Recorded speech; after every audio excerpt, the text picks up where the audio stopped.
కాగిత రహిత సమావేశాలకు ఏపీ కేబినెట్ సన్నద్దమవుతోంది. టెక్నాలజీని అందిపుచ్చుకోవడంపై సీఎం చంద్రబాబు ఎంత ఆసక్తి చూపుతారో అందరికీ తెలిసిందే. ఈ క్రమంలో మంత్రులందరికీ ఐప్యాడ్లు ఇవ్వాలని సీఎం చంద్రబాబు నిర్ణయించారు. గతంలో చంద్రబాబు కాగిత రహిత ఈ కేబినెట్ సమావేశాలు నిర్వహించారు. ఇప్పుడు ఆ విధానాన్ని పునరుద్దరించాలని చంద్రబాబు భావిస్తున్నారు. ఇటీవల జరిగిన కేబినెట్ సమావేశంలో ముఖ్యమంత్రి చంద్రబాబు మాట్లాడుతూ ఇకపై జరిగే కేబినెట్ సమావేశాలన్నీ కాగిత రహిత విధానంలో జరుగుతాయని మంత్రులకు తెలిపారు. చంద్రబాబు తొలుత 2014లో ఈ కేబినెట్ సమావేశాలకు శ్రీకారం చుట్టారు. ఆ తర్వాత అధికారంలోకి వచ్చిన వైసీపీ ప్రభుత్వం ఈ విధానాన్ని పక్కన పెట్టింది. కాగా కేబినెట్ సమావేశం అంటే చాలు ఆయా అంశాల ఆధారంగా అధికారులు కనీసం 40 సెట్ల పత్రాలను ముద్రించాల్సిన పరిస్థితి ఏర్పడుతోంది. ఇప్పుడు కాగిత రహిత ఈ కేబినెట్ సమావేశంలో ఆ పరిస్థితి కనిపించదు. ఎంచక్క మంత్రుల ఐప్యాడ్లకే సమావేశం అజెండా వివరాలన్నీ అప్లోడ్ చేస్తారు. ఈ విధమైన హైటెక్ కేబినెట్ సమావేశాలతో పెద్ద మొత్తంలో ప్రింటింగ్ ఖర్చులు తగ్గుతాయని ప్రభుత్వం భావిస్తోంది. ముఖ్యంగా కేబినెట్ నోట్స్ బయటికి లీక్ కాకుండా ఈ కేబినెట్ విధానం ఉపకరించనుంది.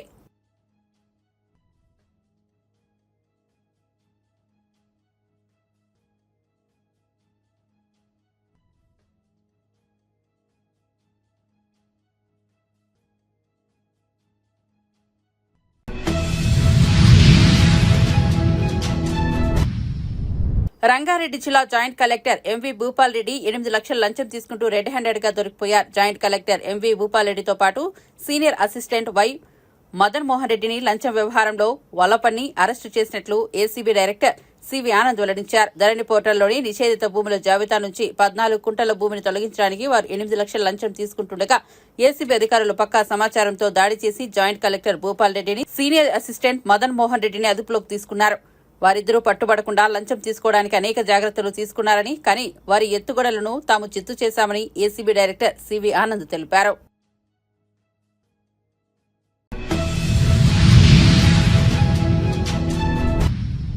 రుణమాఫీ రైతు బంధుపై కాంగ్రెస్ నేతలు చర్చకు సిద్దమా అని బీజేపీ నేత మల్కాజ్గిరి ఎంపీ ఈటెల రాజేందర్ ప్రశ్నించారు. రైతులకు ఇచ్చిన హామీలు అమలయ్యేంత వరకు వారి తరపున బీజేపీ పోరాటం చేస్తుందన్నారు. ఎన్నికలకు ముందు ఇచ్చిన ఎన్నో హామీలతో పాటు రైతులకు ఇచ్చిన హామీల విషయంలోనూ ప్రభుత్వం విఫలమైందన్నారు. తెలంగాణలో 30 లక్షల మందికి రైతు రుణమాఫీ జరగలేదన్నారు. తాము అధికారంలోకి రాగానే రుణమాఫీ చేస్తామని, కాబట్టి ఇప్పుడే వెళ్లి రుణాలు తీసుకోవాలని ఎన్నికలకు ముందు రేవంత్ రెడ్డి ఎన్నికల ప్రచారంలో చెప్పారని గుర్తు చేశారు. అలాగే రైతులతో పాటు కౌలు రైతులకు కూడా రైతు బంధు ఇస్తామని కాంగ్రెస్ చెప్పిందని, కానీ ఇప్పటి వరకు దానిని ఇవ్వలేదని విమర్శించారు. కాంగ్రెస్ పార్టీ ఎన్నికల సమయంలో ఏ హామీని నెరవేర్చడం లేదన్నారు.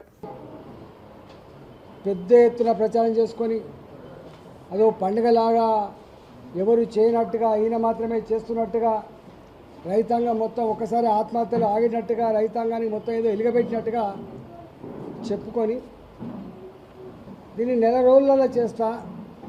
ఫస్ట్ విడతగా ₹1,00,000 లోపు, రెండవ విడతగా ₹1,50,000 లోపు, మూడవ విడతగా ₹2 లక్షల రుణమాఫీ చేస్తా అని చెప్పి రేపటికి 15వ తారీఖు డేట్ అవుతుంది.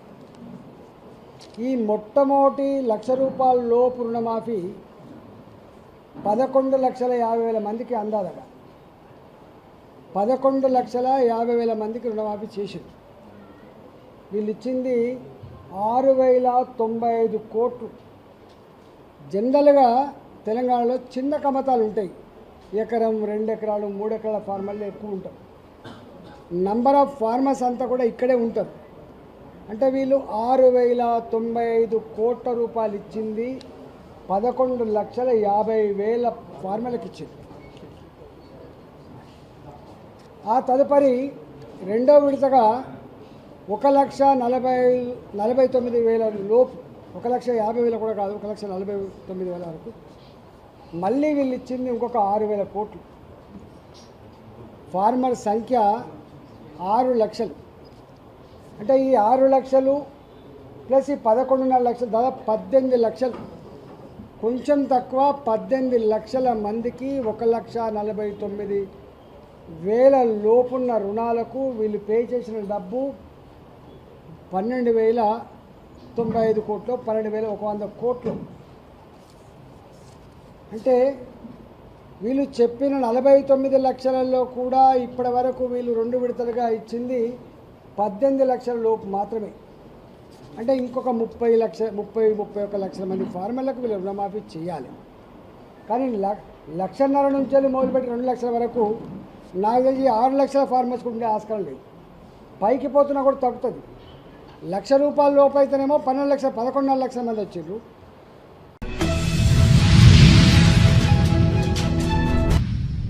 కమిషన్ల కోసం ప్రాజెక్టులకు పేర్లు మార్చి రీడిజైన్ చేశారని అన్నారు మంత్రి ఉత్తమ్ కుమార్ రెడ్డి. కాంగ్రెస్ చేపట్టిన రాజీవ్, ఇందిరా ఎత్తిపోతలకు సుంకిసిలుగా పేరు మార్చి రీడిజైన్ చేశారని చెప్పారు. రాజీవ్, ఇందిరా ప్రాజెక్టులతో 2,000 కోట్లతో 6 లక్షల ఎకరాలకు నీళ్లు వచ్చేవన్నారు.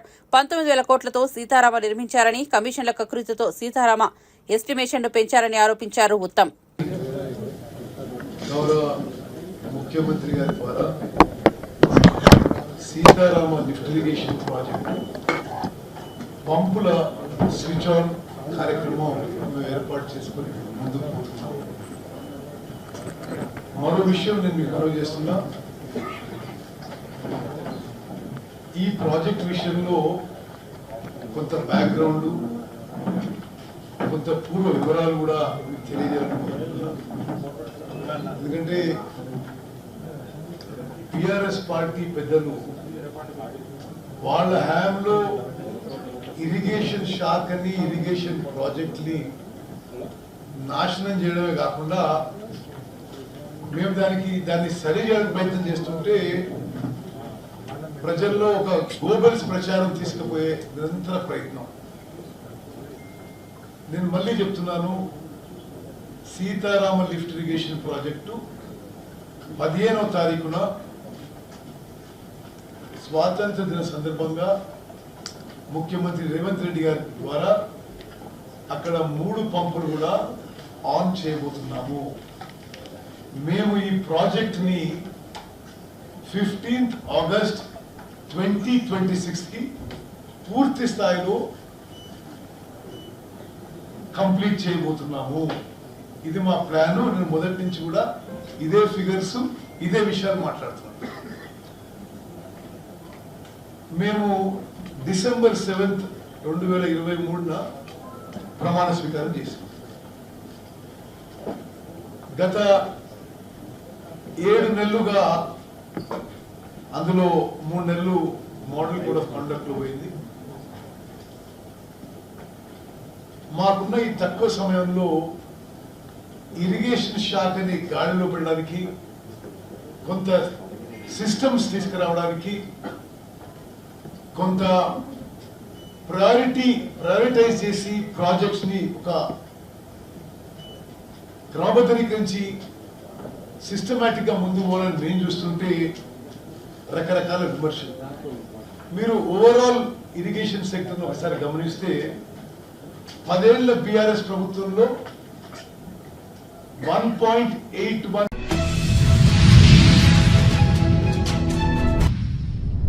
బీజేపీ ఎమ్మెల్యేల బృందం కూలిన పంప్ హౌస్ రిటైనింగ్ వాళ్లను పరిశీలించింది. కూలిపోవడానికి గల కారణాలను అధికారులను అడిగి తెలుసుకుంది. సుంకిసాల ఘటన జరిగి 12 రోజులు అవుతున్నా ప్రభుత్వం ఎందుకు గోప్యంగా ఉంచిందని బీజేపీ శాసనసభాపక్ష నేత ఏలేటి మహేశ్వర్ రెడ్డి ప్రశ్నించారు. గుత్తేదారుని కాపాడుకోవడం కోసమేనా అని ప్రశ్నించారు. అధికారుల అనుమతి లేకుండా గుత్తేదారు టన్నెల్ ఓపెన్ చేశారని, దీనికి ఎవరు బాధ్యత వహిస్తారన్నారు. అతి చిన్న నష్టం జరిగిందని మంత్రులు చెబుతున్నారని, ఎలాంటి నివేదిక రాకుండానే అతి చిన్న నష్టం వాటిల్లిందని ఎలా చెప్పగలరన్నారు. షిఫ్ట్ బంద్ కావడం వల్ల వందలాది ప్రాణాలు కాపాడుకోగలమన్నారు. లేకపోతే వందలాది మంది ప్రాణాలు కోల్పోయేవారని వాపోయారు. మెగా కంపెనీ నాసిరకం పనులు చేస్తుందని ముఖ్యమంత్రి కాకముందు రేవంత్ రెడ్డి అనేకసార్లు ఆరోపించి ఇప్పుడు మెగా కంపెనీకి ప్రాజెక్టులు కట్టబెడుతున్నారని విమర్శించారు. సంఘటన ఈ రోజుకి 12 రోజులు అవుతున్నది. సోషల్ మీడియాలో వచ్చే వరకు 8 రోజుల పాటు ఎందుకు గోప్యంగా ఉంచారని చెప్పేసి ప్రభుత్వాన్ని అడుగుతున్నాం. కేవలం కాంట్రాక్టర్ మెగా కృష్ణారెడ్డిని కాపాడుకోవడం కోసమా, ఆయన తప్పిదాలను వెనుక వేసుకురావడం కోసమా, ఇది తెలుసుకోవాల్సినటువంటి అవసరం ఉన్నది. సుగ్గిసాల సంఘటన గతంలో 2009లో అంతకుముందు కోట్ల విజయభాస్కర్ రెడ్డి గారు 300 కోట్లతో నిర్మాణం చేయాల్సినటువంటి ఈ సుంకిసాల మరి 2021లో దాన్ని 1500 కోట్ల రూపాయలతోటి దానికి అనుగుణంగా మళ్ళీ వ్యయం మార్చి 2215 కోట్ల రూపాయలకు అంచనాలు పెంచుకొని మరి టెండర్ ద్వారా సంపాదించాలని చెప్తున్నటువంటి మెగా కృష్ణారెడ్డి గారు ఈరోజు మరి ఎవరి పర్మిషన్ తోటి మీరు ఆ టన్నెల్ ఓపెన్ చేశారని చెప్పేసి అడుగుతా ఉన్నాం. ఇక్కడ అధికారులను అడిగితే మాకు తెలియదు, మా పర్మిషన్ లేకుండానే టన్నెల్ ఓపెన్ చేయడం వల్ల కూలిపోయిందని చెప్పి మీరు చెప్తా ఉన్నాం. నేను ఒకటే అడుగుతా ఉన్నాను, ఈపీసీ సిస్టంలో మీరు ఇష్టానుసారంగా ఓపెన్ చేసుకోవచ్చు, కానీ మరి టెండర్ సిస్టంలో అధికారుల పర్మిషన్ లేకుండా ఎట్టి పరిస్థితుల్లో కూడా మీరు ఓపెన్ చేసే అధికారం మీకు లేనప్పటికీ, పూర్తిగా మీ తప్పిదమైనప్పటికీ మీరు ఎందుకోసం ఈ టన్నెల్ ఓపెన్ చేశారు, దీనికి బాధ్యత ఎవరు వహిస్తారని చెప్పేసి నేను ప్రశ్నిస్తున్నా. అంతేకాకుండా water board, Hyderabad metropolitan water works sewerage company board వాళ్ళు ప్రాథమికంగా ఇది మెగా కంపెనీ తప్పిదమని చెప్పేసి వారు చెప్పడం జరిగింది. దాంతో గత వైసీపీ 5 ఏళ్ల పాలనలో రౌడీజం చేసిన మాజీ మంత్రి జోగి రమేష్ ఇవాళ నీతులు చెబుతున్నారని రెవెన్యూ శాఖ మంత్రి అనగాని సత్యప్రసాద్ అన్నారు. వైఎస్ జగన్ ప్రభుత్వంలో అడ్డగోలుగా తప్పుడు పనులు చేసి ఇప్పుడు అడ్డంగా దొరికిపోయాక కుల ప్రస్తావన తెస్తున్నారంటూ అనగాని ఆగ్రహం వ్యక్తం చేశారు. అగ్రిగోల్డ్ వ్యవహారంలో ఫిర్యాదులు వచ్చాకే ఏసీబీ అధికారులు చర్యలు చేపట్టారని మంత్రి చెప్పుకొచ్చారు. తప్పులు చేసిన తప్పులన్నీ కూడా బట్టబయలై వాళ్ళు దొరికిపోతే మరి ఈరోజు కులాల గురించి, మతాల గురించి, వర్గాల గురించి మాట్లాడటం నిజంగా చాలా హాస్యాస్పదంగా ఉంది. జోగి కుటుంబం ఏనాడు కూడా బడుగు బలహీన వర్గాలకి మేలు చేసినటువంటి కుటుంబం కాదు. వారి హయాంలో బడుగు బలహీన వర్గాల యొక్క అభ్యున్నతి కోసం కానీ, లేదా వారిలో ఒక చైతన్యం నింపుకొచ్చి వారికి మెరుగైన జీవన పరిమాణం ఇవ్వాలని చెప్పి కానీ ఎప్పుడు ఆలోచన చేయకుండా కేవలం వాళ్ళ కుటుంబం బాగుపడాలి, అడ్డదారులైనా డబ్బులు సంపాదించాలనే లక్ష్యంతోనే ఈ యొక్క అంబాపురంలో ఉన్నటువంటి ఒక్క స్కామ్, ఇలాంటి స్కామ్లు ఎన్నో చేశారని వస్తున్నాయి, వెలుగులోకి వస్తూ ఉన్న అన్నిటిపైన కూడా ప్రత్యేక శ్రద్ధ పెట్టి అధ్యయనం చేసి పూర్తిగా విచారణ చేసిన తర్వాతనే యాక్షన్ తీసుకోవడం జరిగింది. ఉదయాన్నే ఆయన మాట్లాడుతూ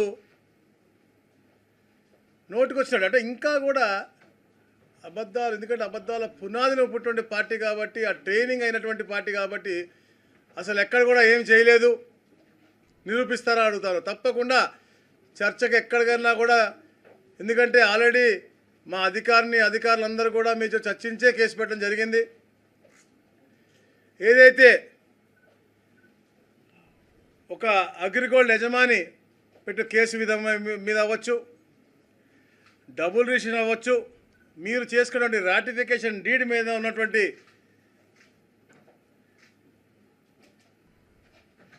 కార్యక్రమం అవ్వచ్చు, ఇవన్నీ కూడా క్రిస్టల్ క్లియర్గా నిరూపింపబడ్డాయి. కాబట్టే ఈ రోజున మీద కానీ, మీ పుత్రత్వం మీద కానీ, మీ బాబాయ్ గారి మీద కానీ కేసు పెట్టడం జరుగుతూ ఉంది. రెడ్ బుక్ అంటున్నారు. నిజంగా రెడ్ బుక్ తెరిస్తే మీరు అసలు ఆంధ్ర రాష్ట్రంలో ఉండగలరా అని అడుగుతా ఉన్నాం. మీరు కానీ, మీరు ఎమ్మెల్యేలు కానీ గత 5 సంవత్సరాల్లో వ్యక్తిగతంగా లబ్ధి పొందాలని చేసిన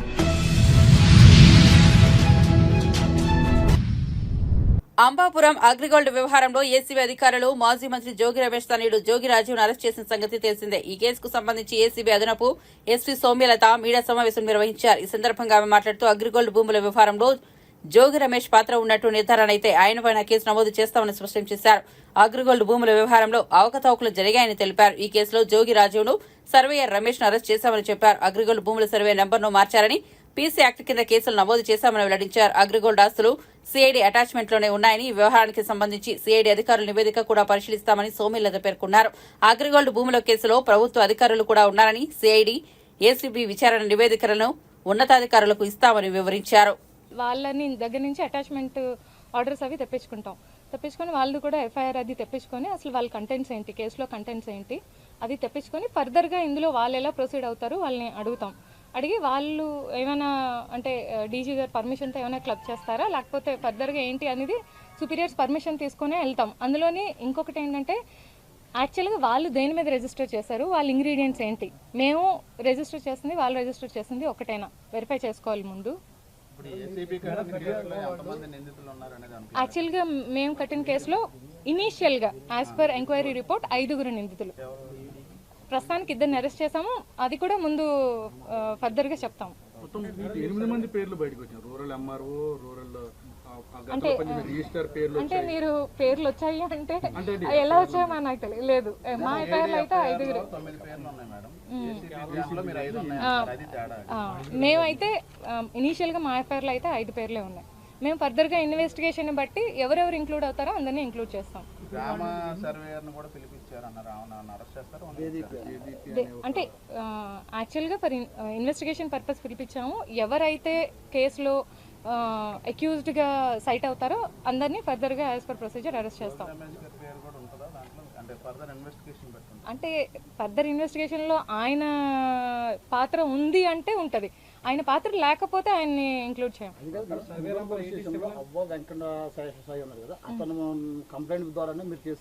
అవును, యాక్చువల్గా ఇందులో అబ్బా వెంకటశేష నారాయణ గారు 2 టౌన్ పోలీస్ స్టేషన్లో కంప్లైంట్ ఇచ్చారు. ఇచ్చిన దాని మీద వాళ్ళు ఇనీషియల్గా ఒక అంటే ఎంఆర్ఓ గారికి వాళ్ళు ఇందులో ఏంటి జరిగింది, అసలు సర్వే ఎలా రెక్టిఫికేషన్ జరిగింది అని వాళ్ళు అడిగారు.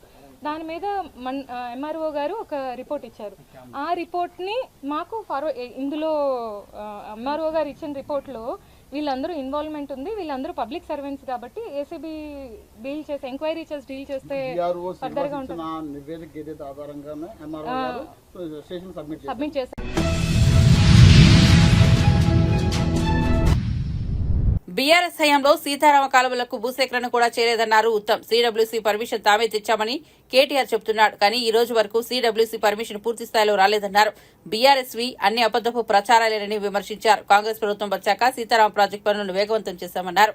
సీతారామ మోటార్లు బిగించింది తామేనని చెప్పారు. హైదరాబాద్ రీజనల్ రింగ్ రోడ్ ప్రాజెక్టుకు అవసరమైన భూసేకరణ కార్యక్రమానికి అత్యధిక ప్రాధాన్యతనిచ్చి సెప్టెంబర్ 2వ వారంలోగా ఈ ప్రాజెక్టుకు సంబంధించి భూసేకరణ పూర్తి చేయాలని సంబంధిత జిల్లా కలెక్టర్లను ప్రధాన కార్యదర్శి శాంతికుమార్ ఆదేశించారు. రీజనల్ రింగ్ రోడ్ వల్ల నిర్మాణ పనుల పురోగతిపై మంగళవారం సచివాలయంలో ఉన్నత స్థాయి సమీక్షా సమావేశాన్ని నిర్వహించారు. ఈ సమీక్షా సమావేశానికి రోడ్లు, భవనాల శాఖ ప్రత్యేక ప్రధాన కార్యదర్శి వికాస్ రాజ్, ప్రభుత్వ సలహాదారులు శ్రీనివాసరాజు, రెవెన్యూ శాఖ ముఖ్య కార్యదర్శి నవీన్ మిట్టల్, అటవీ శాఖ అడిషనల్ సెక్రటరీ ప్రశాంతి, ఆర్ఎండ్బి శాఖ ప్రత్యేక కార్యదర్శి హరిచందన, సంయుక్త కార్యదర్శి హరీష్, రంగారెడ్డి, మెదక్, సంగారెడ్డి, యాదాద్రి, సిద్దిపేట జిల్లాల కలెక్టర్లు, ఇతర అధికారులు పాల్గొన్నారు.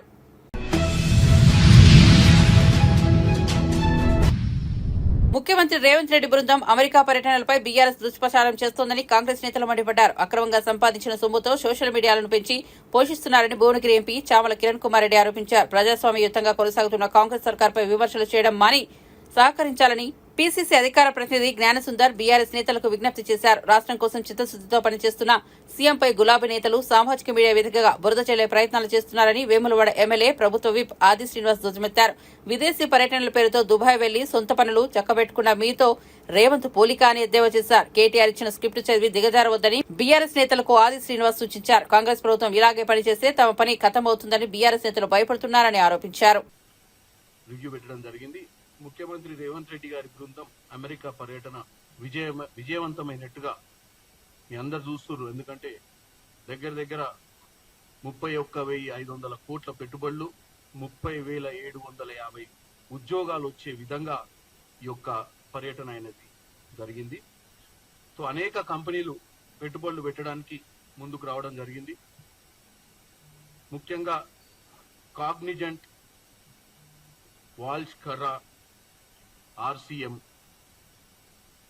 ట్రైజిన్, హెచ్సిఏ హెల్త్ కేర్, తర్వాత వివెన్స్ ఫార్మా, చార్ల్స్ స్వాబ్, చాలా కంపెనీలు ఇలా Adobe Systems, Amgen CTO garu chief technology David Rees గారితో కూడా పర్సనల్ గా కూర్చోవడం జరిగింది.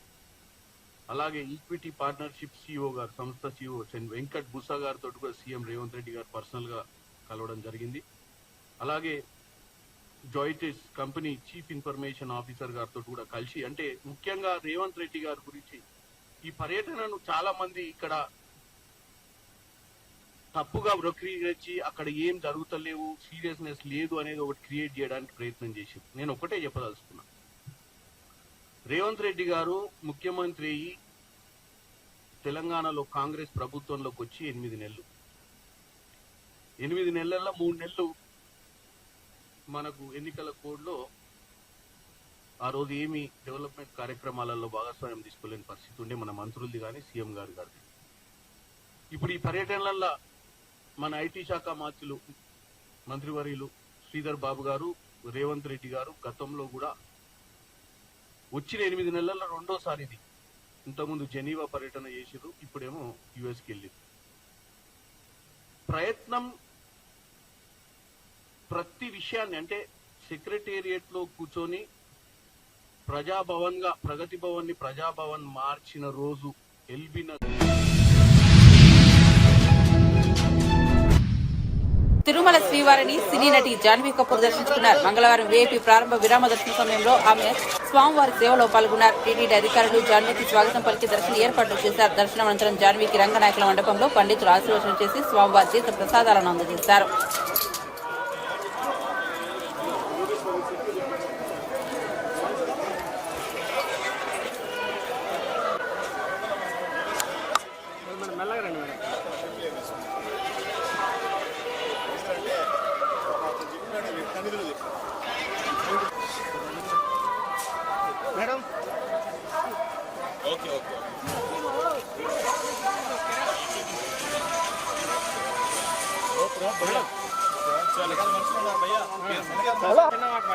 తెలుగులో చాలా రోజుల తర్వాత సినిమా తీస్తున్నారు. ఒక మాట అన్నా, నువ్వు వాడగరా వాడగరా कुछ तो बात करो मैडम प्लीज. नहीं बात करेगा भैया. गेट में साइड आया तो हमें फोटो लेको चलता है.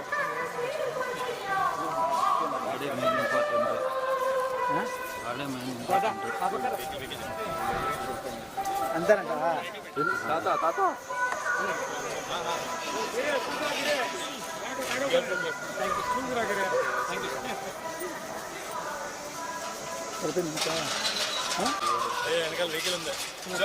चलो गाड़ी आते हैं ना. साइड आ जाओ.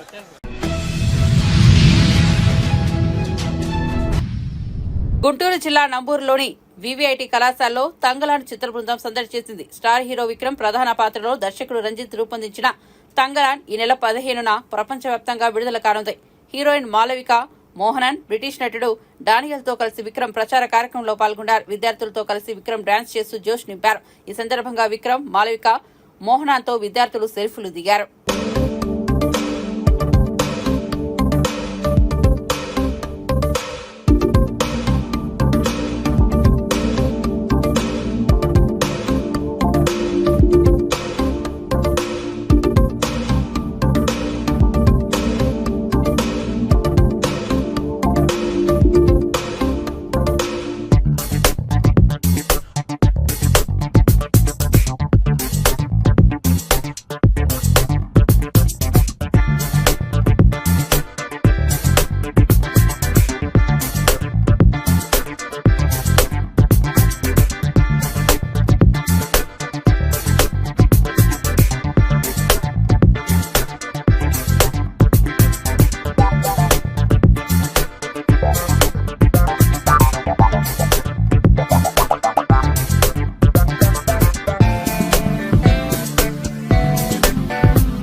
you, Gayatri, for the wonderful sketch.